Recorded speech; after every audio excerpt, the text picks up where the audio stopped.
All right, welcome back. We're here for an episode of Two Plane Sports. Today's going to be a recruiting video update. Granted, it's a little bit slower nowadays, but we've got enough information to talk about and bring some good insight on various players.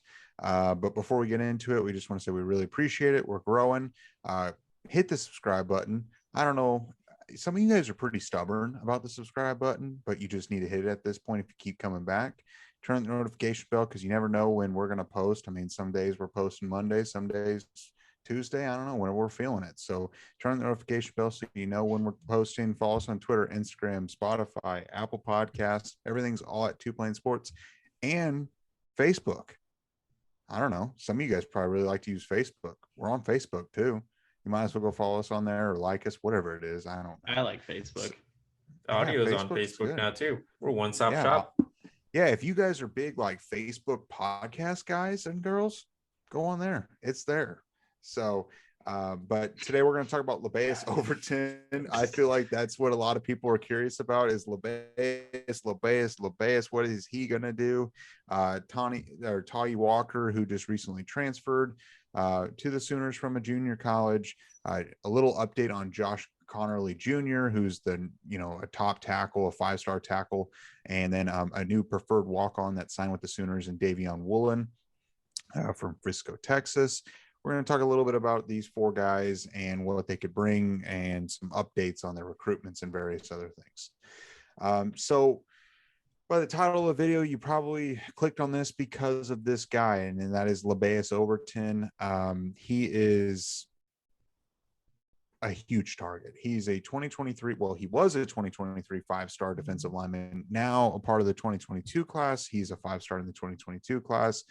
Lebbeus is an OU legacy along the defensive line out of Georgia. But he reclassified, what was it, about a week ago, 2 weeks ago? He reclassified. Week ago. So he reclassified the 2022 class basically because he felt like that his team was in a spot where, it is what it is, and he wanted to get to college and probably get cash in on the NIL deal.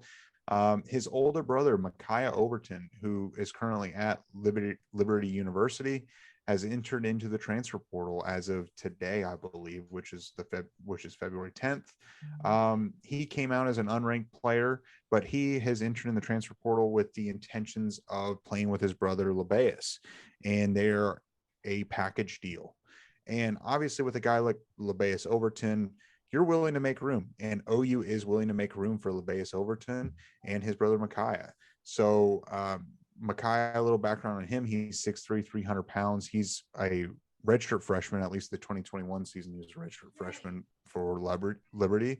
And he's going to be a redshirt sophomore coming into OU if he does decide to go or wherever he does end up at. And he only recorded one tackle in 2021. So it is what it is. I don't know how, he's 6'3", 300 pounds. That's not too bad. And apparently they've got 3 visits, and they will visit together Oregon, Texas A&M, and Oklahoma in March. Not saying that this is the final 3, but like we said in previous videos, it's basically going to come down between Texas A&M and Oklahoma. I really don't feel like Oregon is really going to have a legitimate chance, but maybe. My initial takeaway is, remember the Shetron brothers? The old staff would not take Taylon's younger brother, or I guess twin brother, whatever it is.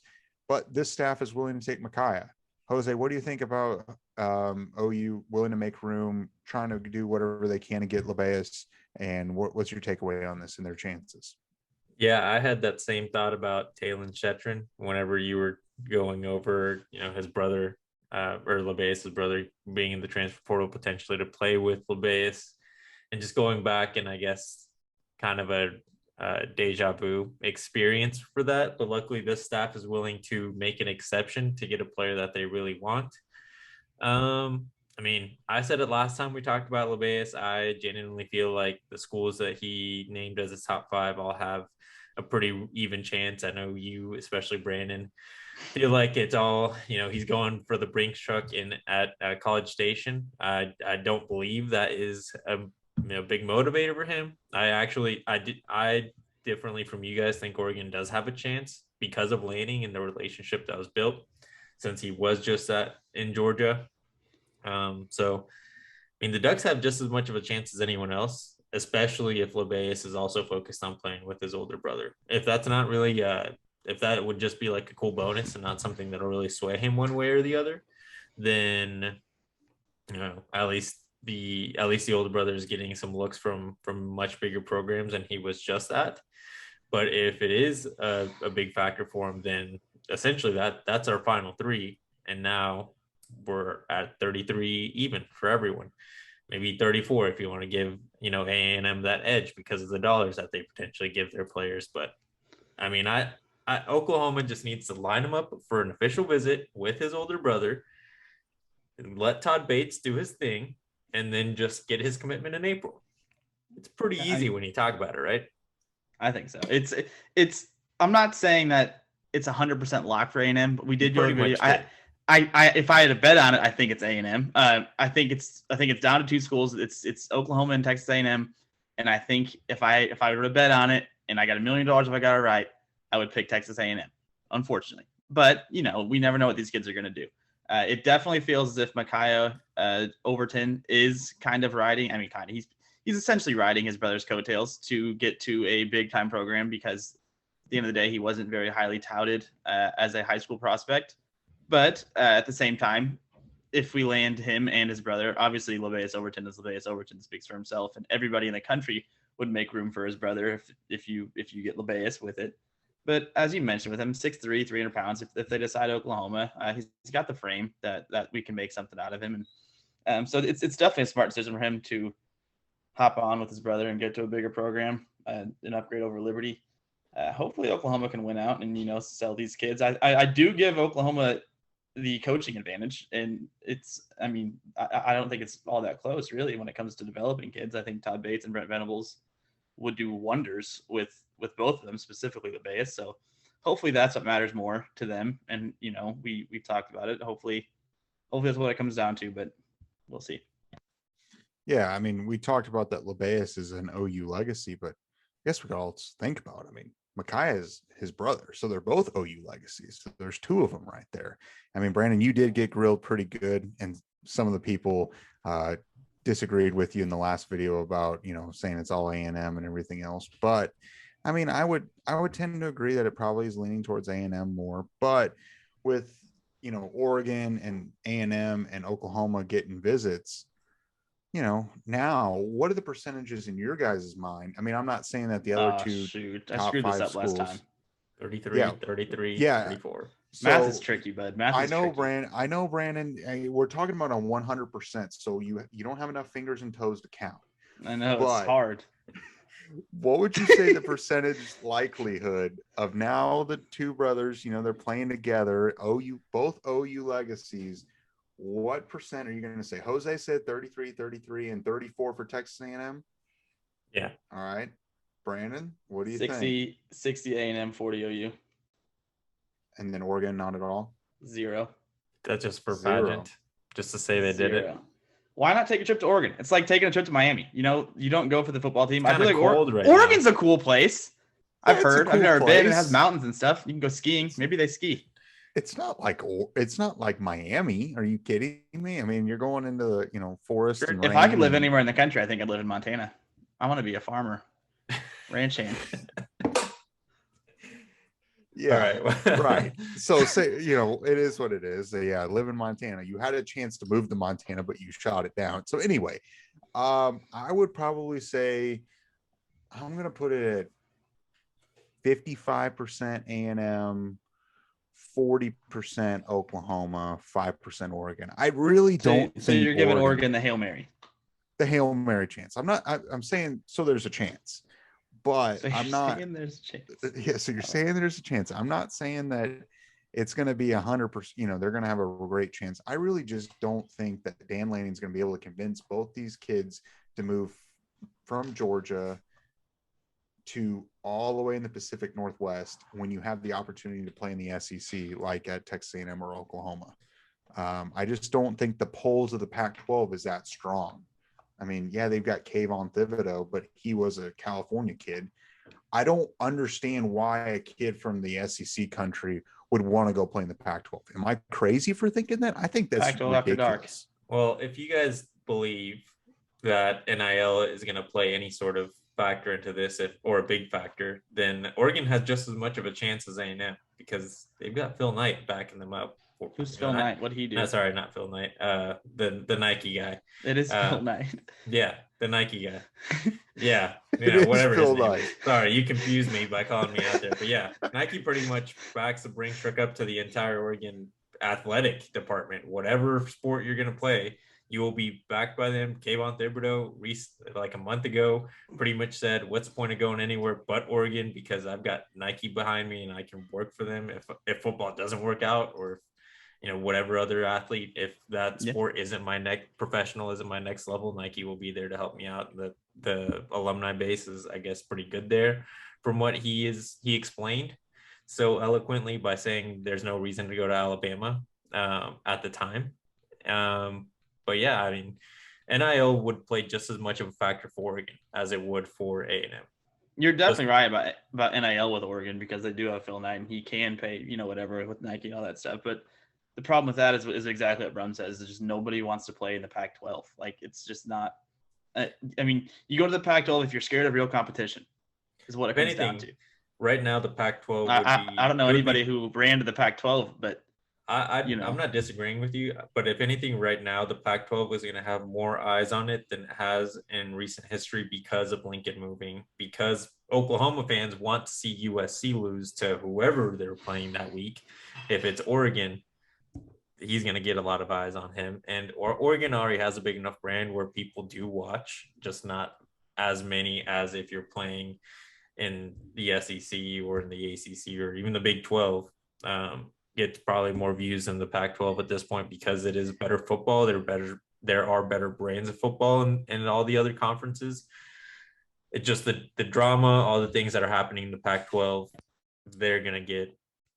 people are going to watch. I know I'm going to watch, rooting for whoever is playing USC that week. Yeah, I mean, you're right. They are going to have more eyes. But here's the deal. When you think about it, on a 5-star kid like Lebbeus Overton, your ceiling is extremely high and you have aspirations to play in the NFL.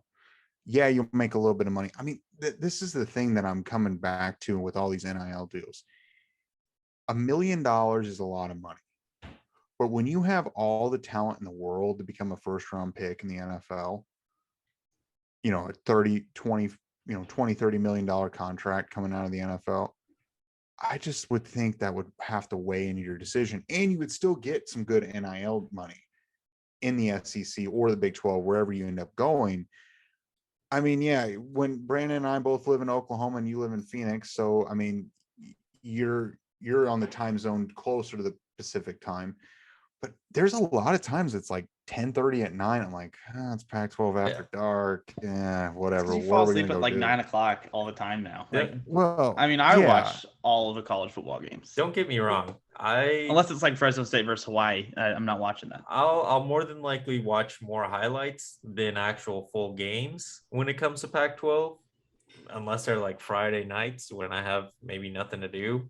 If it happens to be a slow weekend, maybe I'll tune in. But really, like that what you just said is why my reasoning for why it's 33, 33, 34, because I believe exactly what you just said, where NIL may play a small factor, but at the end of the day, if you've got the right coaches that are going to put you in the position to be a top 5, top 10, or just a first round pick overall in the NFL, this is just like beginning money to put you in a position to buy nice suits and be ready to be in a position to get a lot of NIL or a lot of sponsorship deals during that gap where your college football season's over and you're preparing for the NFL draft. Like we're seeing like guys like Aiden Hutchinson right now, and Kayvon Thibodeau, all the big guys that are about to get drafted in the first round, they're getting a lot of sponsorship dollars. It's pretty much just fast forwarding it a little bit, but they're going to get $40, $30 million just by signing a contract here in a couple months. Yeah. Yeah. I don't know.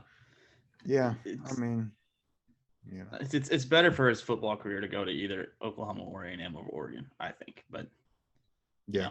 We'll see. Oh, I agree. And also, I mean, your name becomes a lot bigger. While a lot of people that follow the college football like us really closely, we all know Kayvon Thibodeau. But when you think about who plays in the primetime games, that 6:30, 7 o'clock slot, Oregon didn't play many of those games. And when you think of who are the big time players, you think of people that are in the SEC, in the Big Ten, in the Big 12, not really the Pac 12. I don't know. It is what it is. I mean, at the end of the day, Kayvon Thibodeau is going to be a first round pick, so it worked for him. But I just feel like if you're trying to maximize on NIL deals, development, the SEC Although and the following will be better. Maybe they feel like if they went to Oregon, that gives his brother the best opportunity, and maybe that factors into this decision. We who knows what their thought process is. That's a really good point, because we already talked about how packed that Texas A&M defensive line is. I mean, it's going to be hard for Lebbeus to crack the starting lineup, let alone his brother. I mean, that's actually a really good point that I didn't even think about, that maybe that will play a factor in where they go. Where can Micaiah get a decent shot at some playing time? I think Oklahoma provides that. I don't know what you guys think, but I think Oklahoma has a spot. We're pretty deep too. Yeah, if anything, Oregon gives them the. Well, I don't know Oregon's. I guess defensive line. We need Sports Chat 503. Yeah, and we need our guy Sports Chat. 503 to come and educate us on their defensive line depth. But I don't. They're losing their biggest guy pretty much this year, and it doesn't seem like anyone's talking about someone's coming in to take his spot. So just from the outside looking in, it does seem like they have the least depth and the best shot for the older brother to get a starting, or at least minutes during the regular season. Yeah, that's fair. It's gonna be an interesting month, that's for sure. Mm-hmm. Yeah, we're gonna have to keep a close eye. I mean, it's, as we're recording this, it's February 10th. We're coming up. February is a short month. Before we know it, Lebbeus is going to be on campus and visiting other places, and we're going to be keeping you guys informed. So that a lot of discussion on him, rightfully so. A very talented kid and someone that OU needs to get. So we'll move on to the next kid. Someone that has just recently committed or transferred is Tawee Walker. He's a 5'10", 215-pound running back out of Las Vegas. Kind of a little bit of backstory on Walker is he graduated from Centennial High School in Peoria, Arizona in 2019, which a lot of people know. Spencer Rattler went to Pinnacle High School and graduated in 2019. Obviously, Rattler was the talk of Arizona high school football. Walker never really moved the needle at all. And he ended up going to a postgraduate football development school called East Coast Prep in Massachusetts. And then he really didn't play competitive football for about 2 years and went to Palomar College in San Marcos, California. And he played last season 11 games, 875 yards of rushing and 8 touchdowns. And, DeMarco Murray got in contact with him. Obviously, DeMarco Murray has those Las Vegas ties because he is from there, and got in contact with him and offered him a scholarship to come play for the Sooners.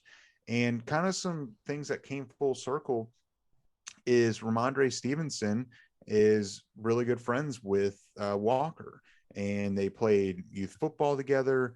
Walker's dad was a coach of Stevenson.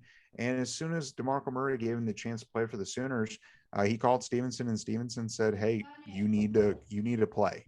You need to go join the Sooners. You need to go for it." And right after that, Walker committed. And also Micah Bowens is from Las Vegas. Jonah Lualu, who transferred from Hawaii, is a Las Vegas native as well. And they all kind of helped recruited him to come to Oklahoma. So it's been kind of a group and collective effort to get him on campus, but it's another running back that the Sooners were, needed to add. So, Raleek Brown, when Lincoln Riley left, automatically decommitted and went to the Trojans, which no surprise there. So they needed one more running back, and they went out and got Tawee Walker. There's not a ton of film on him. Like I said, he only played 1 year at JUCO. He wasn't getting a ton of looks until OU gave him a call, and he committed on the spot. Brandon, do you have anything to say about that? I think it just speaks to Ramondre Stevenson thinks highly of Oklahoma, and it's just like, all the graduates and all the past OU athletes really talk highly of the program, and it shows. Yeah, no, it's awesome. And DeMarco obviously doing good things with recruiting again. We've had success with JUCO running backs before, obviously with Ramondre Stevenson. They're not running backs, but Perrion Winfrey was JUCO, pretty successful. Isaiah Coe's still there as a JUCO kid. So we've had success with JUCO kids. And as you mentioned, his numbers, 875 yards, eight touchdowns or so. Pretty productive season out there with his JUCO team. The only problem I see him running into right now is there's 2 mouths to feed right now at running back. So unless to me, I think it's Eric Gray and Marcus Major, maybe with more Marcus Major than Eric Gray. So unless he's better than either Marcus Major or Eric Gray, I don't know where he's going to find the snaps, unless he's, maybe a special teamer or something like that. Obviously it's good depth. He had a good JUCO season. He could be really, we don't know. I just feel like he's going to have a hard time getting into that rotation. Yeah, I agree. But similar to you, Brum, I think it was much needed depth. I don't think he'll be a guy that we'll be seeing on Saturdays very often.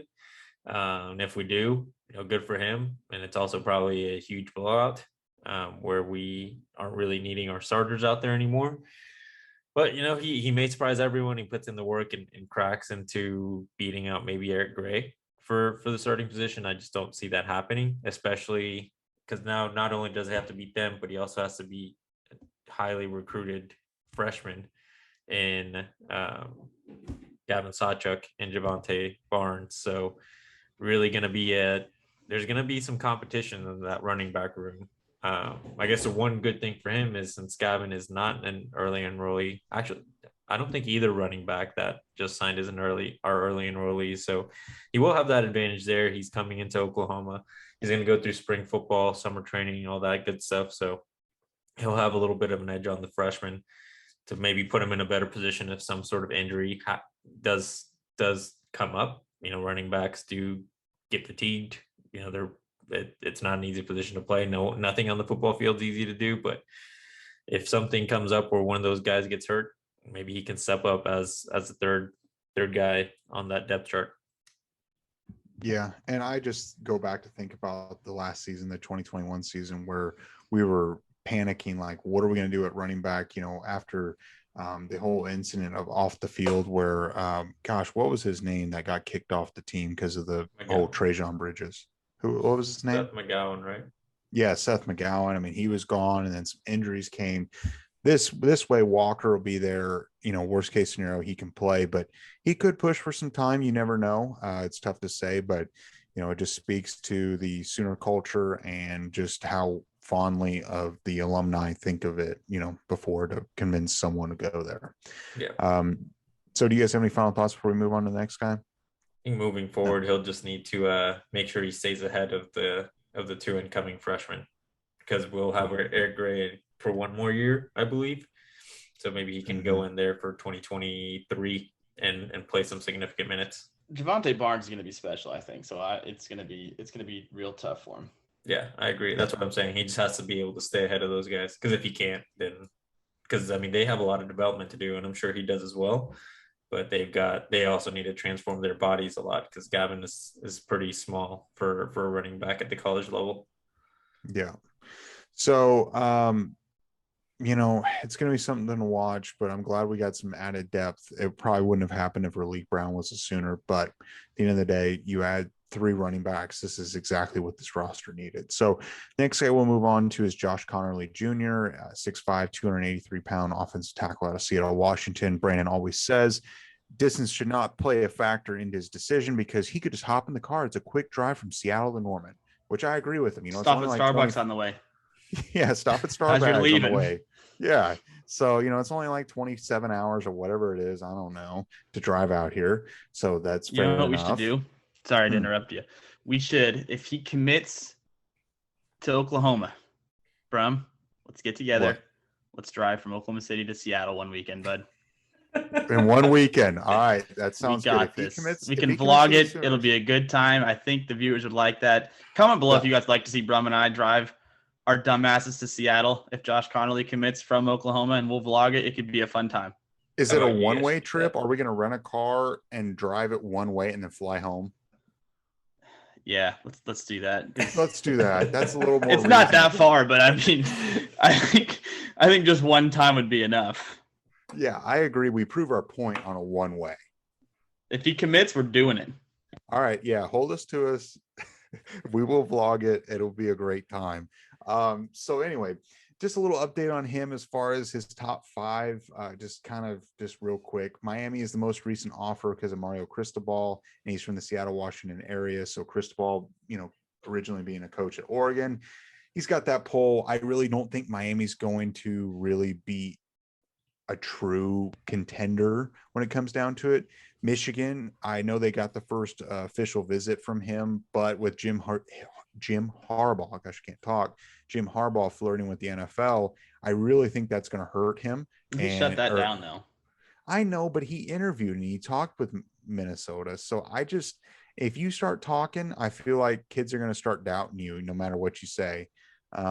Oklahoma, there was a thought that they were going to be really behind when Lincoln Riley left, but with Coach B and the staff and just their recent visit that they hosted him on in January, they're in a great spot with him. And I really think they have a legitimate chance at landing Conerly. Unfortunately, this is not something that a lot of people are going to want to hear, including myself, but USC with Josh Henson and Lincoln Riley have a legitimate chance, and they're going to get a visit in March. And I wouldn't say they're the team to beat, but I really think if a team is going to beat Oklahoma for Conerly, I think USC is a very likely landing spot for him. I'm not saying that's for sure. And, the Washington Huskies, they're the hometown team. I think a kid with this much talent, I don't think he's going to be a Husky. I just don't. That's not my gut. I really think it's going to come down between Oklahoma and USC. Jose, do you have anything to say about Josh Conerly and OU's chances, or anything else that you thought about him? Yeah, well, I hope he commits to OU, not just because he's going to be a good talent, but so I can watch you guys drive from Oklahoma to Seattle. But I actually think that Miami's got just as good a chance as Oklahoma and USC.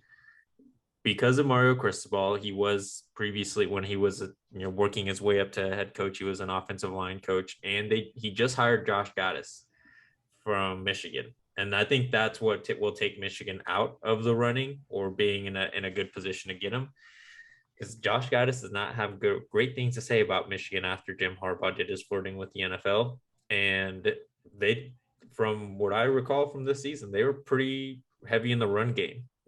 Big offensive linemen are going to be necessary down in Miami, and he's going to have a pretty good time down there. I mean, we do think Miami sucks, but if you can get a nice official visit there, be there for 3 years, 4 years, if you get redshirted, then it's not going to be a terrible college experience. Not great because you don't have your own stadium, like Brandon likes to remind us all. But I mean, I think Josh Gaddis is going to want to put them in a position to win, and Cristobal knows that he's going to need a lot of big offensive linemen. I genuinely think that the reason Michigan will be out is because of that OC hire down in Miami, and it'll be a 3-team race for Conerly. Yeah, I kind of see it. I kind of see it that way too. You kind of hit it on the head. I hope he doesn't consider USC because at the end of the day, how can you trust the guy that's coaching that team? I certainly couldn't. But Miami to Seattle actually is far. That is not a drivable distance. That one would suck. So maybe that who knows? We'll see. I really hope Beat and Bo can do something special on this kid. Jeff Lebby, the whole offensive staff, Joe John Finley, really sell this kid, get him going, get Jake Taylor talking to him, get Jake Sexton talking to him, because that would be a huge get. Yeah. So I don't know if you guys follow, pardon my take from Barstool Sports, but they did a drive to the 405 where they drove from New York City to LA for the Super Bowl. A couple people that lost some bets. So we'll call this the drive to the 206, which is the area code of Seattle. So if Conerly is a Sooner, Brandon and I will go on the drive to the 206, and it'll be a fun time. And we'll stop various places along the way and vlog it, and it'll be a good time. So I really hope he commits, honestly, Brandon. That would be a lot of fun to go on a road We get a trip. vacation out of it. I agree. We should do it. So, anyway, come on, Connor. You can hold just hands do the it whole for car ride. us. Exactly. So, next guy we're going to talk about is Davion Woodley. He's not Woodley, sorry, Woolen. He is a 6'3", 185-pound wide receiver out of Frisco, Texas. He's in the 2022 class. He's a preferred walk-on. He had full ride offers to Air Force, Bucknell, and Army, and he had a preferred walk-on offer from Utah and Oklahoma. He chose Oklahoma, and because apparently Coach Brewer, Xavier Brewer, who's a recent hire on the staff for Coach V, he DM'd him on Twitter and then went and talked to his high school football coach. And before he knew it, Woolen, gosh, I keep calling Woodley, Woolen, grew up an OU fan. And just basically as soon as, Brewer and Coach V and Cale Gundy started calling and texting and getting in contact with him, it was a no-brainer for him. There's not a whole, we didn't check out a whole ton of tape, but I just really think it, OU's been landing a lot of preferred walk-ons. They landed another kid out of Moore, Oklahoma, another wide receiver. I forget his name, but and Gavin Freeman from Heritage Hall. That's 3 wide receiver preferred walk-ons. Do you guys have Brandon, do you have anything to say about Woolen or Freeman or anything like that? The only thing that's exciting about getting kids like that to me, or the most exciting thing, not the only thing, the most exciting thing about kids like that is if they choose to be a preferred walk-on over scholarship offers. I know Gavin Freeman had a scholarship to Tech. If you choose to be a preferred walk-on over that, it means something to you, and you're going to, you're not that every kid in college doesn't give it their all because they are ultimately trying to reach the next level, but it almost feels like these kids have that extra chip on their shoulder and they really want to wear that Sooners across their chest. So you're going to get 110 from them every single snap, every single play, every single practice. And that to me is the most exciting part. I do see all 3 of those kids having an uphill battle, I guess is the nice way to say it, to really earn that time. Yeah, I agree about the uphill battle for those guys.